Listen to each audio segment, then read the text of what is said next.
Welcome to Lesson 4 of Master English Daily. Today we are learning how to ask simple questions. Questions help us to communicate. Listen as I share 3 examples. What is your name? Where are you from? Do you have a passport?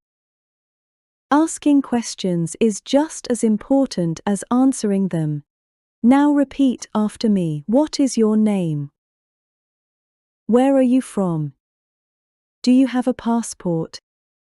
It's practice time. On the practice page, pause the video and copy each question. Say them out loud. If you need help remembering the words, go back to the previous slide. Next, write 3 of your own simple questions. Keep them short and clear. Say them out loud. When you are done, begin the video again.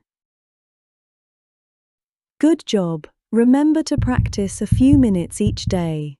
This is the end of Lesson 4.